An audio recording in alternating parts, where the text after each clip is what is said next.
Hi, everybody. My name is Julie. I'm an alcoholic. I just want to say what an honor and a privilege it is to do something for Alcoholics Anonymous, as they have saved my life in many ways.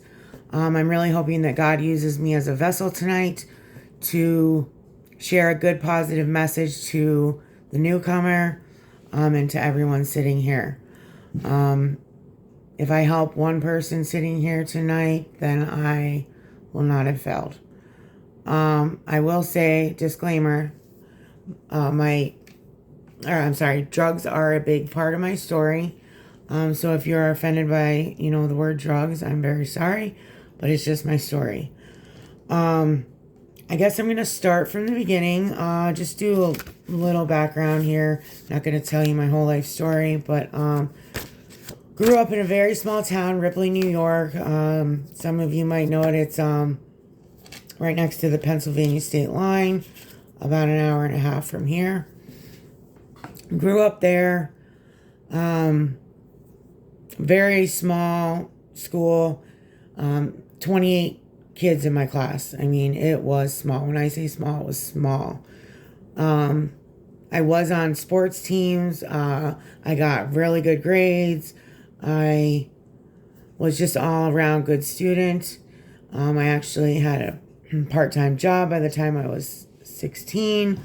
So just your poster child, really. I was very smart, and I had plans to go to college and, get a degree and get a career and all that good stuff. I did start drinking with some friends when I was about 13 years old. We would drink these little Verdi bottles that we would find in her grandmother's chest. And so I remember that. And then I remember we would have parties in the Great Vineyards in our small little rural town. And then we would have parties and things like that when our parents weren't home or whatever. But I wouldn't say I was an alcoholic drinker at that point. I didn't even know what alcoholic meant.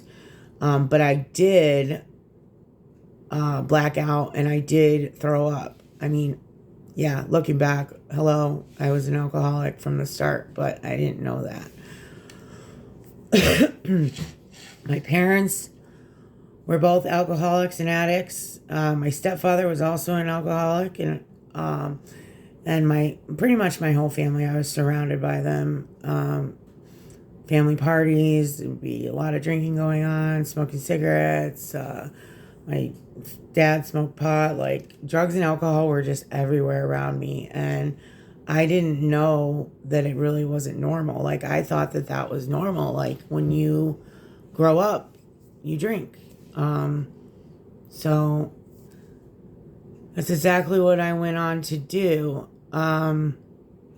When I was 19, let's fast forward a little bit. I was 19, and I endured a horrible tragedy.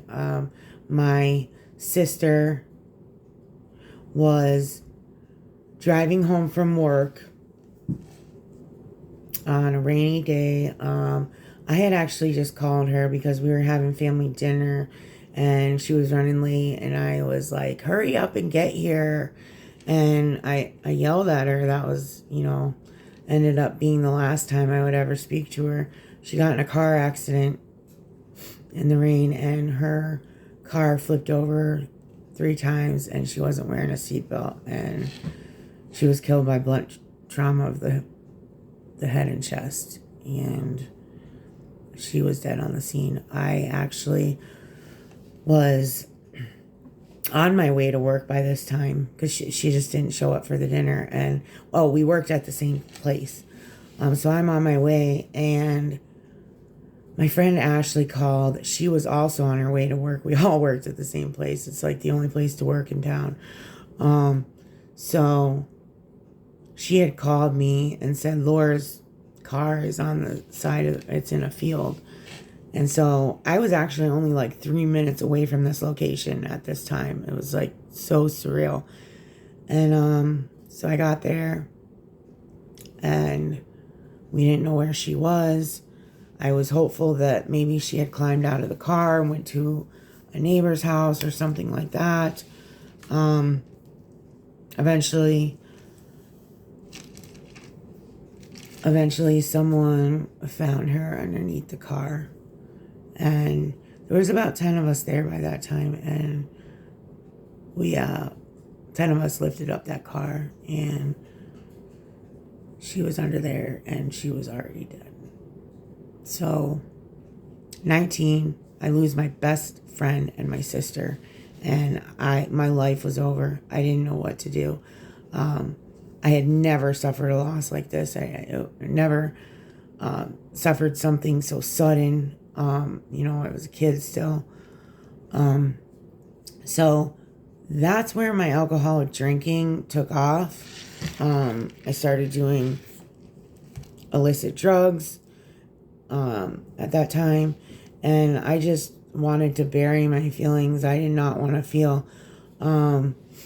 Alcoholics, we always try to change the way that we feel by any mood, mind, or altering substance. So yeah, wanted to change the way I felt. Dropped out of school. Went down a very dark path. And this lasted about 12 years of just partying and, doing things I shouldn't have been doing. Being in some sordid places that I shouldn't have been.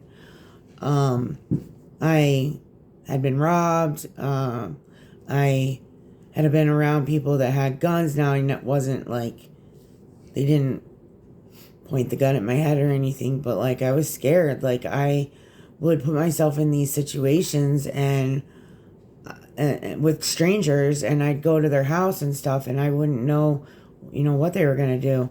And then the one time I went to the bathroom and I had stupid me. I was so naive, from growing up in that small town. I didn't get out much, and like I was so naive.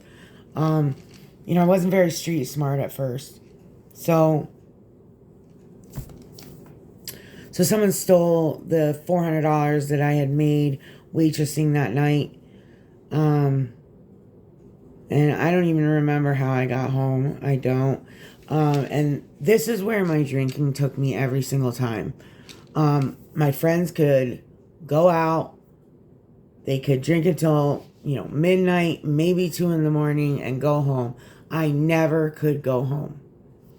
Every time I picked up a drink, I could not stop. In the doctor's opinion, it talks about how we have an allergy to alcohol, and how when I put alcohol into my body, it initiates a phenomenon of craving that's so great that I can't stop.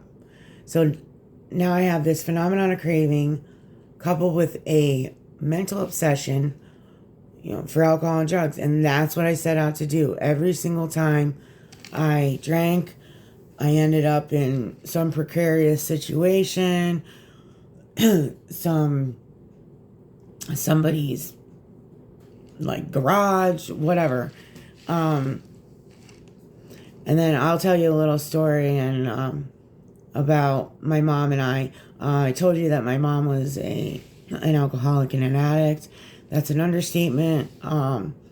She had put me through the ringer through my childhood, through my early 20s. I kind of gave her a pass in my early 20s because she was doing the same thing I was. She had lost her daughter, so she fell back into her addiction. And I resented her because I felt like I had lost her. She was just a different person. And that made me do drugs and drink even more because, like, I couldn't handle that. I felt like that was the only, real family I had in the world. I mean, I did have my dad's side of the family, but we just didn't really talk that much. We were kind of estranged. So my mom was really the only person I had, and it was like she was gone. She was on a lot of different drugs and things like that, pills, and she wasn't the same person. One time she asked me who I was. Yeah, it's pretty bad. I would come home and, I was afraid to bring friends home. Like, she'd be like naked on the couch, or, just doing weird things, or, acting weird, and acting high, and then like burning cigarette butts all over the floor. And little did I know that a few years later I'd be doing the same thing. My alcoholism definitely progressed throughout my 20s. I want to tell you this story.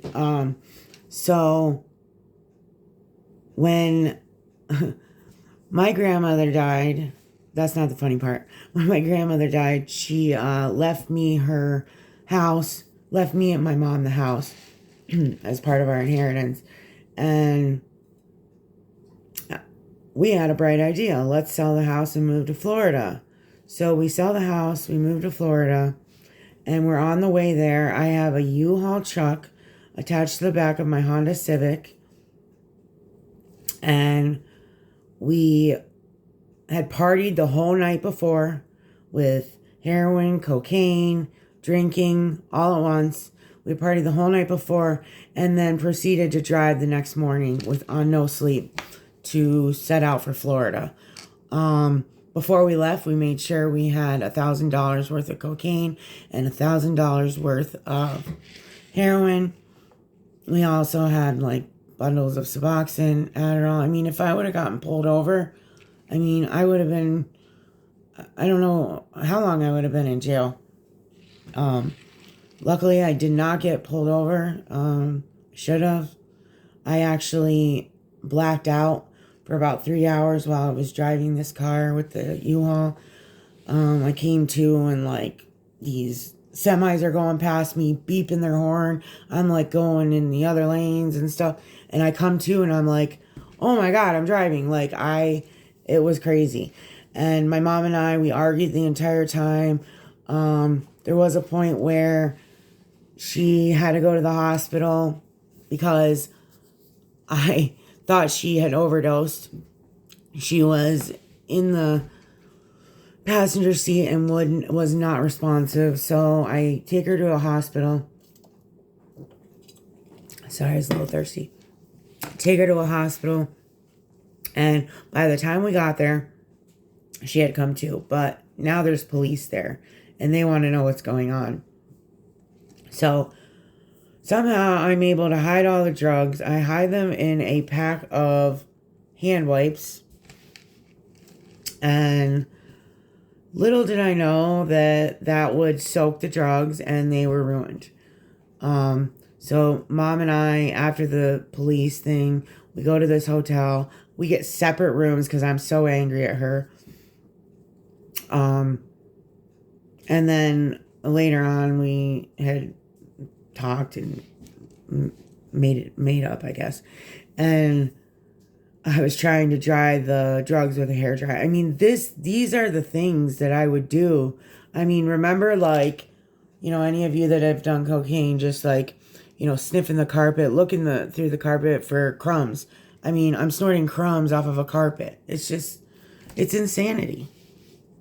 So anyway, this trip. So we had a dog with us, and we had been arguing, but we had stopped at a little rest stop. It was actually like a hotel parking lot. We had to stretch our legs and whatever. So we get in the car, we keep going about an hour, and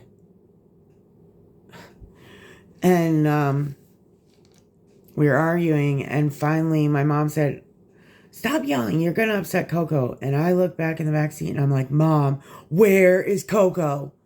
And so we figured out we had left him at the hotel.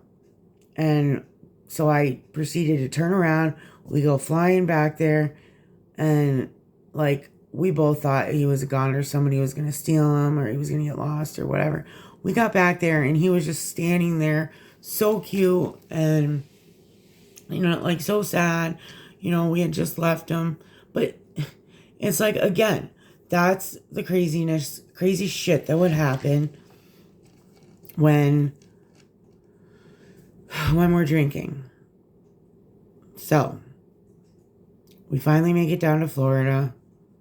It was a nightmare of a ride. I mean, I just can't even believe that happened. So we go to Sarasota, Florida for a new start. Yeah, geographical cure does not solve the drink problem. I thought that I would come there for a fresh start and everything would be great. Well, what happened is I just ended up finding more drug addicts, more alcoholics in Sarasota. I just gravitate towards them. It's like I wonder if I have a tattoo on my forehead that says I do drugs, and that the drug dealers and people would always approach me. So I proceeded to drink and drug just as hard as I was before, even harder. Backtrack a little bit. Before we had moved to Florida, I went to my first rehab when I was 27. Unfortunately, I met a guy there and had a rehab romance, and that just that ruined everything. He ended up coming to stay with me after the rehab, and of course we ended up using together. It was an absolute nightmare. Men always get me in trouble. I don't know what it is. It's like, dating is just seems so hard when you don't drink. So anytime I would meet a guy, he'd be like, let's go have a drink, or let's have a drink at my house, or whatever. And I didn't want to say I didn't drink, and it was like these men were more important than my sobriety. I was so lonely and so hollow and empty inside. I wanted a man to fix me. And that was never going to happen. I had to fix myself. So, after a couple rehabs and rehab romances, I finally moved into an all-women's sobriety house in Sarasota. And I ended up leaving to go live in a hotel that I had gotten FEMA to pay for because there was just a hurricane. So I pretended that I had damage to my house, which I didn't even have a house, and somehow got FEMA to pay for a hotel stay for me for 3 months. I moved to the hotel instead of the sober house. 1, because FEMA was paying for it. 2, because I wanted to do whatever I wanted. I didn't want to listen to these, people at this house. So my life went down the shitter again. And I ended up meeting a person that would end up being a really good friend. We're best friends today. His name was Pete. Great guy. But I did meet him in a precarious location. I won't get into details about it to protect his privacy, but anyway, that kind of changed my life. I fell in love with him, and he didn't love me back. And so it was like, unrequited love is a bitch. So again, I was very distraught, lonely, felt like a reject, and started drinking again. So somewhere in there, I go back to the sober house and try again. And then this girl that was my roommate, she starts doing meth with this guy that lives in a garage. So we go there to do meth, I guess. Then I was friends with another guy, and I ended up doing coke at his house again. It's always men. I wanted him to like me, and I wanted to hook up with him. Like, I was a huge slut back then. But anyway, so the second time I lived in that house, okay, so it's New Year's Eve. Everybody else had went out. They went bowling. They went here. They went there. I don't know, because I didn't go.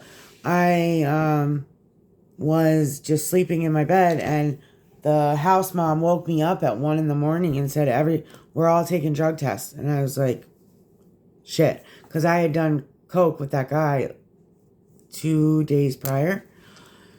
So I tested positive for cocaine, and they kicked me out right at 2 in the morning. So I had nowhere else to go except for this guy's garage. Oh my God, horrible. Horrible, horrible, horrible. I can't stress enough how insane. The insanity. I mean, it talks about it on page 30. Hold on one second.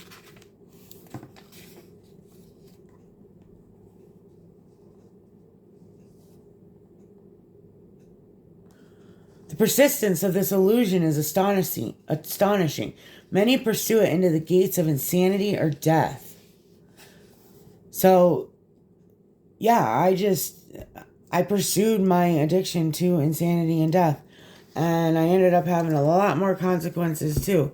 I ended up going to another rehab in Florida. It was a 4-month program. I don't know why, but I mentally felt like shit the entire program. I ended up going to the mental place across the street for a few days. But yeah, I couldn't get it together. I was just like, I was having a 4-month mental breakdown. And I don't know. I had no hope. I had no light at the end of the tunnel at this point. You know, I'm in this rehab. Oh, by this time, my mom had moved back to Ripley. I had no apartment. I had gotten evicted because I spent all the money on drugs. So I'm in this place, the Salvation Army. It also was a place for homeless people. I went there because it was free. I didn't have health insurance. So, and then this guy that's like my best friend, well, he wasn't at that time, but now he is. But the guy that I loved, you know, that I fell in love with, he is calling right now. Let me pause.